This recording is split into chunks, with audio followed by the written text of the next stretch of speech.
इस सरहद को कोई छू नहीं सकता जिस सरहद की निगहबान है आंखें।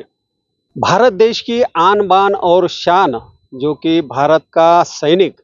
हम आज विजय कारगिल दिवस यहाँ पर मना रहे हैं और आज बुल्ढाना शहर से लेकर सहकार विद्या मंदिर तक यहाँ पर जुलूस जो है यहाँ पर निकाला गया था। इस और हम आपको बता दें कि इस सहकार विद्या मंदिर है, इस सहकार विद्या मंदिर के परिसर में कारगिल में इस्तेमाल किया गया टैंक जो है वो यहाँ पर हम आपको दिखा दें। ये टैंक है जिसने कारगिल के अंदर अपना यहाँ पर शौर्य जो है वो दिखाया है और उसके बावजूद जो है इस सहकार विद्या मंदिर के परिक्षेत्र में जो है और इसी परिसर में मिग-21 भी है और साथ ही नेवी का एंकर जो है वो भी यहाँ पर रखा हुआ है, जो कि यहाँ पर जो पढ़ने वाले जो छात्र है उन पर इसका असर हो और देश सेवा की भावना जो है उनमें जागृत हो। इस विषय को लेकर जो है आज का कारगिल विजय दिवस बड़े ही धूमधाम के साथ यहाँ पर मनाया गया है और साथ ही जो शहीद हुए उन शहीदों को यहाँ पर नमन भी किया गया। आज हमारे साथ यहाँ पर रिटायर्ड कर्नल सुहास जत्तर जी है, जिनसे हम बातचीत करेंगे। आज का जो दिन का जो विशेष महत्व है उसके बारे में हम सर से चर्चा करने वाले। सर बताइए कि आज का जो दिवस है युवाओं में और सैनिकों में बड़े ही उल्लास के साथ पूरे देश के अंदर मनाया जा रहा है, तो कारगिल विजय दिवस के इस मौके पर आप क्या कहेंगे? कारगिल विजय दिवस के ये रौप्य महोत्सव है, 25 साल हो गए हैं।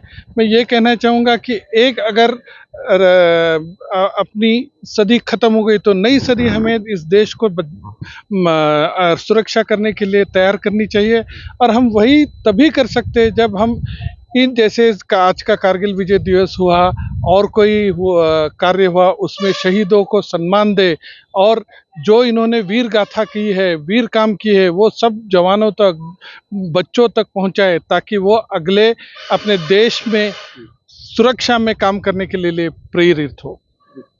आज का जो विशेष दिन है, इस दिन के अवसर पर कारगिल में जो लड़ाई हुई थी, हमारे जो बहुत से जो सैनिक है वो वहाँ पर शहीद हुए थे, उन्होंने शहादत वहाँ पर उन्हें मिली थी। बावजूद आज के जो युवा वर्ग है वो इस क्षेत्र में बढ़े, इसके लिए क्या प्रावधान करना चाहिए? और ये सहकार विद्या मंदिर का जो परिसर है यहाँ पर ये टैंक यहाँ पर रखा हुआ है, मिग-21 जो है आपने बताया कि वो यहाँ पर है और नेवी का एक एंकर भी यहाँ पर है। तो इस सभी प्रतीकों को देखते हुए युवाओं में किस तरह का माहौल बनता है? देखो क्या होता है, जब तक आप किस चीज़ को देखोगे नहीं, सुनोगे नहीं उसके बारे में, तब तक आप उस चीज़ को समझोगे नहीं। तो सहकार विद्या मंदिर ने इसमें बहुत पहल ली है। एक एंकर है, एक टैंक है और एक मिग-21 एयरक्राफ्ट इधर रखा है ताकि आते जाते बच्चे देखते रहते हैं, उनमें वो एक उत्सुकता होती है कि भाई किस लिए है, क्या है, इसकी पार्श्वभूमि क्या है। इसके बाद हर साल में ये बच्चों को एनडीए नेशनल डिफेंस एकेडमी लेके जाते हैं छुट्टियों में, वहाँ ट्रेनिंग कैसे चलता है, पासिंग आउट परेड कैसी थी वो दिखाते हैं। देवलाली में आर्टिलरी गन्स का फायर पावर डेमोन्स्ट्रेशन होता है, वहाँ लेके जाते हैं। अहमदनगर में इनका टैंक्स का फायर पावर डेमोन्स्ट्रेशन होता है, वहाँ लेके जाते हैं। 4 दिसंबर को नेवी डे में मुंबई और कई कोर्स में पूरे नेवी की शिप्स दिखाते हैं, वहाँ भी बच्चों को दिखाते हैं और ये सब प्रेरित होने के बाद इनको ट्रेनिंग भी देते हैं कि ये नेशनल डिफेंस एकेडमी में ज्वाइन हो। इससे बढ़िया और कोई ऑल ओवर जो ट्रेनिंग है या मोटिवेशन है नहीं हो सकता है। अपने इस बुल्ढाना ज़िले के अंदर ये एकमात्र ऐसा विद्यालय है जहाँ पर ये सब ट्रेनिंग का यहाँ पर अवसर जो है यहाँ पर मिलता है। तो आप बताइए कि जिस तरह से युवा इस क्षेत्र में आने के लिए तैयार होता है, उसी तरह से महिलाएं जो है युवती जो है वो भी यहाँ पर आए, तो उनके लिए क्या नए अपॉर्चुनिटी है इसके अंदर क्या?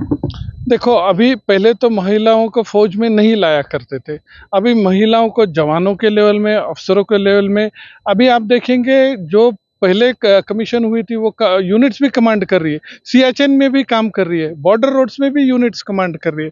तो इसका मतलब है जैसे मेल्स काम करते थे उसी हिसाब से हमने ये एक्सेप्ट कर लिया कि लेडीज़ भी काम कर सकती है। तो इन्होंने लेडीज के लिए अलग वर्क रखा है सहकार विद्या मंदिर में, और उनको भी वो प्रेरित कर रहे और ट्रेनिंग दे रहे। इससे बढ़िया और कोई बात नहीं हो सकती। हमारा विजन होना चाहिए भाई आगे वाले दिनों में क्या होने वाला है, उसको भांप के अभी से अगर हम उसकी तैयारी करें और ट्रेन करें तो बहुत ही बढ़िया चीज़ है। और बुल्ढाना जिले के लिए क्योंकि ये एक रिमोट कंट्रोल जिला है, ना उनको ज़्यादा पहचान नहीं है इस जिले की, लोगों को पता नहीं। अगर ऐसे उपक्रम होते रहेंगे, ट्रेनिंग होते रहेंगे, तो मुझे बिल्कुल विश्वास है कि बुल्ढाना जिले का कंट्रीब्यूशन जैसे सातारा जिले का महाराष्ट्र में होता है, उसके मुकाबले हम आगे बढ़ सकते हैं। सर बताएं कि आज का विजय दिवस है और तकरीबन 527 जो जवान जो है वो हमारे यहाँ पर जिनको शहादत प्राप्त हुई थी, उन शहीदों को आज के दिन आप क्या कहोगे? और साथ ही जो उनके परिजन आज यहाँ पर आए थे, उनके लिए आप क्या कहेंगे? उनके परिवारों को मैं ये कहना चाहूँगा, अगर आपके जो आपका अन्नदाता है, आपका किसी का माँ हुआ, किसी के फादर होंगे, किसी का बेटा होगा, उन्होंने शहादत दी, उनकी शहादत को हमने नमन करना चाहिए। अगली पीढ़ी आपके बच्चे हैं, बच्चे उन्होंने फिर फौज में आना चाहिए और अपनी एक परंपरा बना के रखनी चाहिए कि हम फौज, जैसे पंजाब में परंपरागत, राजस्थान में परंपरागत फौज में नौकरी करते हैं, वैसे अपने महाराष्ट्र में भी परंपरागत नौकरी करनी चाहिए। ये नौकरी के तौर से कम, सेवा के तौर से, देश सेवा के तौर से ज़्यादा देखना चाहिए। तो ये थे हमारे साथ यहाँ पर रिटायर्ड कर्नल सुहास जक्कर जी, जिनसे हमने बातचीत की और आज के दिन जिन शहीदों को यहाँ पर शहादत मिली है, उन शहीदों को हम नमन करते हैं और आने वाले दिनों में बड़े पैमाने पर ये अपना ये जो सहकार विद्या मंदिर है, यहाँ से बहुत से छात्र छात्राएं इस आर्मी के फील्ड में जाए, ऐसी मंगल कामना यहाँ पर करते हैं। दीपक मोरे, बुल्ढाना।